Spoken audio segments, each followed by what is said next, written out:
श्री सच्चिदानंद सद्गुरु साईनाथ महाराज की जय। सद्गुरु भरद्वाज महाराज की जय। Shri Sai Satcharitra chapter 49 stories of Harikanoba, Somdev Swami, Nana Sahib Chandorkar. Preliminary. When even the Vedas and the Puranas cannot sufficiently praise Brahma or Sadguru, then how can we ignorant describe our Sadguru, Sri Sai Baba? We think that it is better for us to keep quiet in this matter. In reality, the observance of the vow of silence is the best way of praising the Sadguru. But the divine qualities of Sai Baba make us forget our vow of silence and inspire us to open our mouth. Tasteful dishes lost their taste if there is no company of friends and relatives to partake the dishes with us. But when they join us, the dishes acquire additional flavor. The same is the case with the Sai Leela Mrit, the nectar in the form of Sai's Leelas. This nectar we cannot partake alone. Friends and brothers have to join us. The more, the better. It is Sai Baba himself who inspires these stories and gets them written as he desires. Our duty is to surrender completely to him and meditate on him. Practicing penance is better than pilgrimage, vow, sacrifice and charity. Worshipping Hari, Lord, is better than penance, and meditation on the Sadguru is the best of all. We have therefore to chant Sai's name, think over his sayings in our mind, meditate on his form, feel true love for him in our heart, and do all our actions for his sake. There is no better means than this for snapping the bondage of this sansar. If we cannot do our duty on our part, as stated above, Sai is bound to help and liberate us. Now, we revert to the stories of this chapter. Hari Kanoba. A gentleman of Mumbai named Hari Kanoba heard from his friends and relatives many Leelas of Baba. He did not believe in them, as he had a doubting mind. He wanted to see Baba himself, so he came to Shirdi with some Mumbai friends.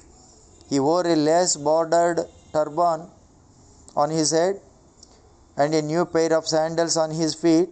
On seeing Baba from a distance, he thought of going to him and prostrating himself before him. He did not know what to do about his new sandals.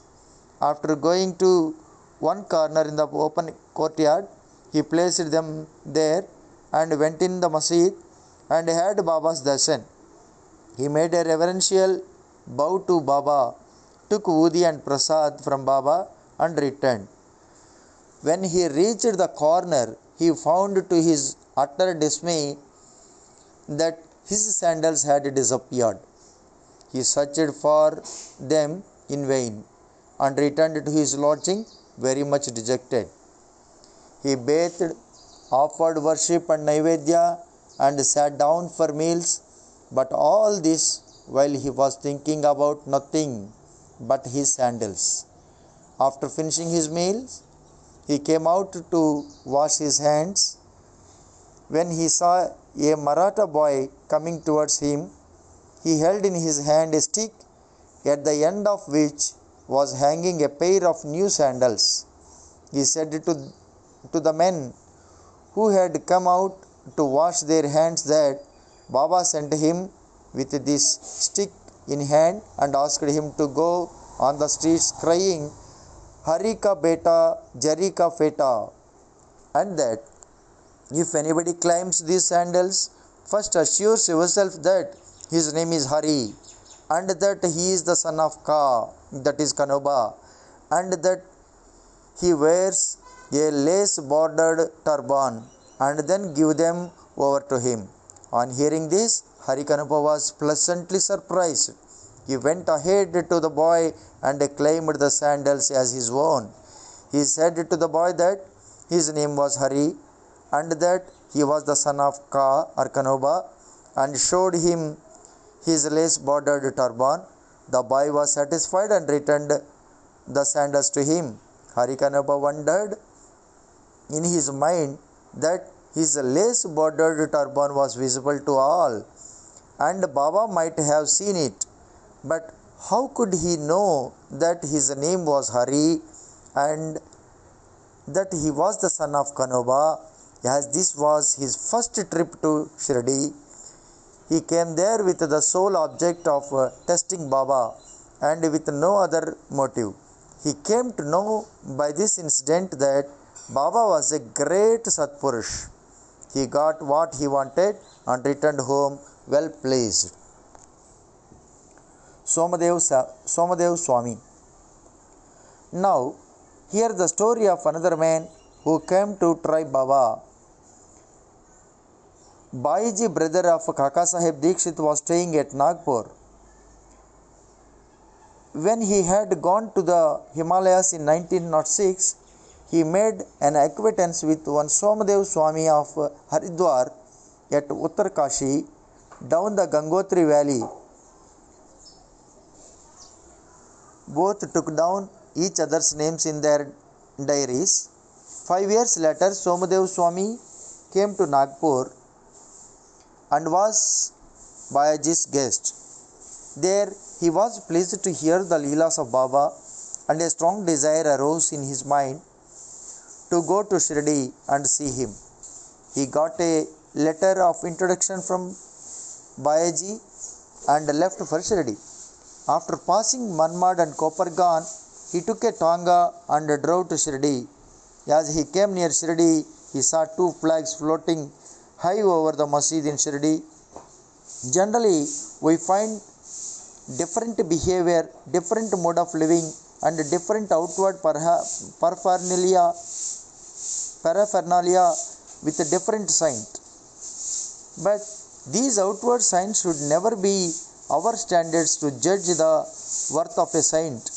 But with Somadev Swami, it was different. As soon as he saw the flags flying, he thought, why should a saint take a liking for the flags? Does this denote sainthood? It implies the saint's hankering after fame. Thinking thus, he wished to cancel his Shirdi trip and said to his fellow travelers that he would go back. They said to him, then why did you come so far? If your mind become restless by the mere sight of the flags, how much more agitated would you be on seeing the Rath, the palanquin, the horse, and all other paraphernalia in Shirdi? The Swami got more confounded and said, not sadhu with horses, palanquins, and tom-toms have I seen, and it is better for me to return than visit such a sadhu. After saying this, he started to return. The fellow travelers pressed him not to do so, but to proceed. They asked him to stop his inconsistent way of thinking and told him that the sadhu, that is Baba, did not care a bit for the flags and other paraphernalia, nor for the name. It was the people, his devotees, who kept up all the paraphernalia out of love and devotion to him. Finally, he was persuaded to continue his journey, go to Shirdi and see Baba. When he went and saw Baba from the courtyard, he melted inside. His eyes were full of tears, his throat was choked, and all his evil and crooked thoughts vanished. He remembered his Guru's saying that is our abode and place of rest, where the mind is most pleased and settled. He wished to roll himself in the dust at Baba's feet, and when he approached Baba, the latter got wild and cried aloud, let all our humbug paraphernalia be with us. you go back to your home. Beware, if you come back to this masjid again, why take the darshan of one who files a flag over his masjid? Is this a sign of sainthood? Remain here not a moment. The Swami was taken aback by surprise. He realized that Baba read his heart and spoke it out. How omniscient he was. He knew that he was least intelligent and that Baba was noble and pure. He saw Baba embracing somebody, touching someone with his hand, comforting others, staring kindly at some, laughing at others, giving Udi Prasad to some, and thus pleasing and satisfying all. Why should he alone be dealt so harshly? After thinking seriously, he came to realize that Baba's conduct responded exactly to his inner thought, and that he should take a lesson from this and improve, and that Baba's wrath was a blessing in disguise. It is needless to say that later on his faith in Baba was confirmed and he became a staunch devotee of Baba. Nana Sahib Chandorkar. Hemad Pant concludes this chapter with a story of Nana Sahib Chandorkar. Nana Sahib was once sitting in the masjid with Mahalsapati and others. A Mohammedan gentleman from Bijapur came with his family to see Baba. On seeing veiled ladies with him, Nana Sahib wanted to go away, but Baba prevented him from doing so. The ladies came and took the darshan of Baba. When one of the ladies removed her veil for saluting Baba's feet, Nana Sahib, who had a glimpse of her face, was so much smitten with her beauty and he wished to see her face again. Knowing Nana's restlessness of mind, Baba spoke to him after the lady had left the place. Nana, why are you getting agitated in vain? Let the senses do their allotted work or duty. We should not meddle with their work. God had created this beautiful world, and it is our duty to appreciate its beauty. The mind will get steady and calm slowly and gradually. When the front door was open, why go by the back one? When the heart is pure, there is no difficulty whatsoever. Why should one be afraid of anyone if there be no evil thought in us? The eyes may do their work. Why should you feel shy and tottering? Shyama was there and he could not follow the meaning of what Baba said. So he asked Nana about this on their way home. Nana told him about the restlessness at the sight of the beautiful lady, how Baba knew it and advised him about it. Nana explained Baba's meaning as follows: that our mind is fickle by nature, it should not be allowed to get wild. The senses may get restless. The body, however, should be held in check and not allowed to be impatient. Senses run after objects of desire, but we should not follow them and crave for them. By slow and gradual practice, restlessness can be conquered.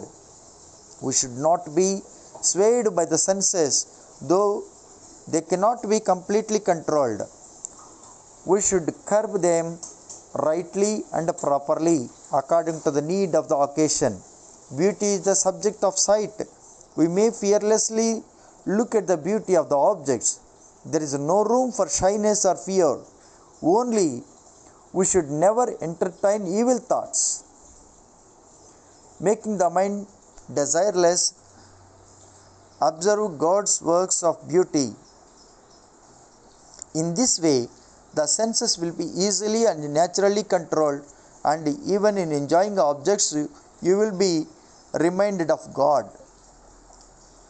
If the outer senses are not held in check, and if the mind be allowed to run after objects and we attach to them, our cycle of births and deaths will not come to an end. With vivek or discrimination as our charioteer, we will control the mind and shall not allow the senses to go astray. With such a charioteer, we reach the Vishnupada, the final abode, our real home, from where there is no return. Bow to Sri Sai, peace be to all.